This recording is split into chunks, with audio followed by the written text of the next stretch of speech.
Hello, and welcome back to another update where I cover the latest developments throughout the front line in the Russo-Ukrainian war. It is your host, the Weeb Union, and in this one, the offensive towards Velika Novosilka continues. There are some advances within Kurakhove and on the flanks of it, some advances in the Luhansk Kharkiv section of the front line, and finally, there's an advance in the Kursk region by the Russians. A lot of these advances have been geolocated, and that is what I am mainly relying on this update, but there are also some updates from Syriac maps and deep state maps. Starting out in the south, as the Velika Novosilka offensive continues, the Russians are getting closer to Rostolne, attacking it from two sides. The Russians have started a flanking maneuver directly from the south of Rostolne, while at the same time they're fighting over the fortified positions to the south of it.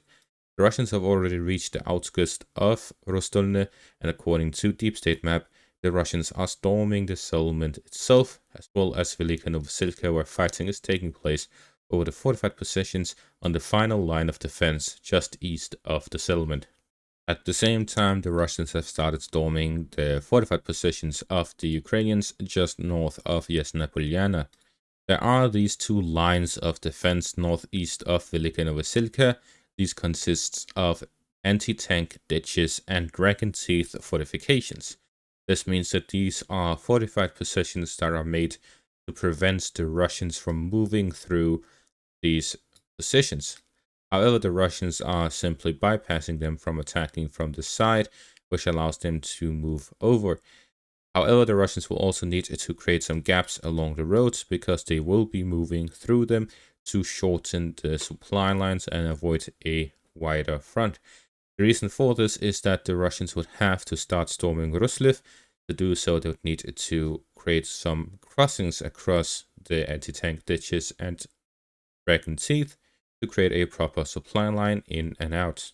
The Russians are now mainly focusing on Rostolne, prioritizing it over Velika Novosilka itself, as will allow the Russians to start attacking the fortified positions along the main road and thereby cut off a lot of the supplies going in and out of Velika Novosilka by physically cutting off the crossing. This will also allow the Russians to start moving towards the northern supply line in and out of the settlement near Novye Komar, and at the same time the Russians would have to develop the offensive operations further north of Rivnopil towards the roads to the west of Velika Novosilka, completely cutting off or simply operationally encircling Velika Novosilka. Both are on the drawing map of the Russian General Staff. Moving on to a different pocket, although there are no territorial changes, I decided to include this geolocated footage here.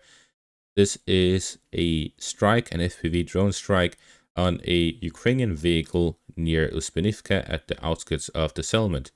It was geolocated here considering there is this red building in a sea of non-red buildings, and from the footage here we can see this vehicle here driving through a settlement, and we see this singular red building which stands out among the non-red buildings. So we can see that the Ukrainian vehicle is in this case moving to the outskirts of Uspenivka in the direction of going inside the pocket towards the front line. The Russians then strike this vehicle with an FPV drone, while a second drone is doing some reconnaissance in the area. This means that the Russians are constantly monitoring the entrance and exit of the pocket, where they are striking both reinforcements and supplies going inside and targeting anyone that would withdraw from the pocket. Considering that the Ukrainians are still sending reinforcements or supplies into the pocket, simply means that the operational encirclement of this pocket is very successful for the Russians, because there will be many targets for them to strike. If they continue striking the supplies, the Ukrainians would have to send even more supplies to cover for what was lost, and this will simply increase the cycle until the Ukrainians decide that enough is enough and they have to withdraw from the pocket. This means that the Russians are currently reaping the benefits of their operational encirclements that they fought to gain over the Ukrainians. And this is becoming very costly for the Ukrainians, in the southern flank of a city that is being stormed directly by Russian forces, as they have now captured a large portion of the central residential area of Kurakhove, where they are slowly moving towards school number 5 in the central parts of the city, and the apartment complex areas both in the southern outskirts and in the western parts of the city. The Russians are here looking to gain full control over the settlement, and they are storming through the central parts of it, with proper supply lines going all the way into the central parts of Kurokhove, and with a strong southern flank with the capture of Dalny. The Russian positions here within Kurokhove and the flanks of the settlement really shows how difficult a position the Ukrainians are in the defense of these settlements. In the northern flank of Kurokhove, the Russians have advanced further within Berezki. There is this river line that separates the northern Dacha area with the settlement itself. The Russians now have full control over the settlement itself, with the Dacha area and the fortified positions to the north of it remaining under Ukrainian control. Heavy fighting continues over the remaining parts as the Russians look to gain full control over the northern flank.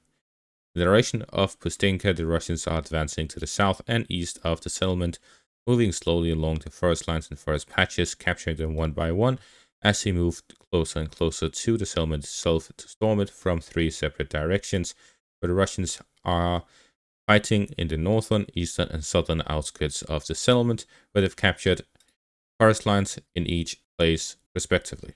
In the direction of Klishivka, in the southern flank of Bakhmut, the Russians recently captured the remaining parts of the eastern parts of the canal. However, a lot of sources did not report on this. Now there is additional geolocated footage confirming this, and with this I believe that there is no question that this is the case, and additional sources have now claimed this as now Russian captured territory. So we have confirmation yet again, 4 days later, that the Russians did indeed capture the final parts of the eastern parts of the canal, strengthening their flank ahead of further fighting near Chersev Yar. Within Toretsk itself, the Deep State map has also confirmed that the Russians have re-entered and captured several points here in the southern district of Toretsk. Moving on to the Kharkiv-Luhansk section of the border area, there are 2 advances by the Russians. To the south, near Kupenki, the Russians have managed to capture, some say, the entire settlement, considering the geolocated footage shows Russian soldiers waving the Russian flag here in the northeastern section of the settlement. However, it is at the northeastern outskirts of the settlement. This means that there is no confirmation that the entire settlement is under Russian control. I've left the half of it in the gray zone just to be sure that if there are Ukrainian soldiers left, it is on the gray zone, and if there are none, the Russians haven't really entered it and secured it either. Therefore, it is in the gray zone. The farm area in the south, there's no confirmation of the Russians controlling that either. Therefore, this area is in general split between Russian-controlled, the gray zone, and Ukrainian-controlled areas. But with this advance, the Russians would have secured the trio of the settlements here to the east of Borova, and will allow the Russians to create a proper foothold across the Serbets river line, develop offensive operations towards Seleny High, and move towards Borova by capturing settlements such as Shiikivka, Boriska, and so on. At the same time, the Russians would be able to continue their offensive operations south of Encirclement towards Borova from this direction as well, while moving towards Kupiansk in the north. West of Stelmahivka, the Russians have advanced towards Losova and the fortified positions north of the settlement, as the Russians continue their offensive operations across the Serbets river line towards Borova from several directions. The Russians continue their offensive operations here in the Kharkiv-Luhansk section of the borderline, as they continue positional fighting to improve their positions and develop offensive operations towards Kupiansk, Sinkove, Borova, and Liman in the south. In the Kursk direction, there's been one advance by the Russians, which is a geolocated footage claiming and confirming that the Russians have entered the farm area east of Darino. With it, this entire settlement is under Russian control. They are fighting over the outskirts, which is the farm area, and the Russians would then have gained a foothold across the river line This will allow the Russians to capture Nikolaevo and then develop offensive operations towards Svetlikova from the south, combining that with assaults from the north, which will allow the Russians to develop offensive operations further beyond the defensive lines that they are passing through. And that is going to be all for this update. Thank you all for watching. Make sure to leave a like, subscribe, check out my Patreon and YouTube membership for additional content. Thank you all for watching and have a great day.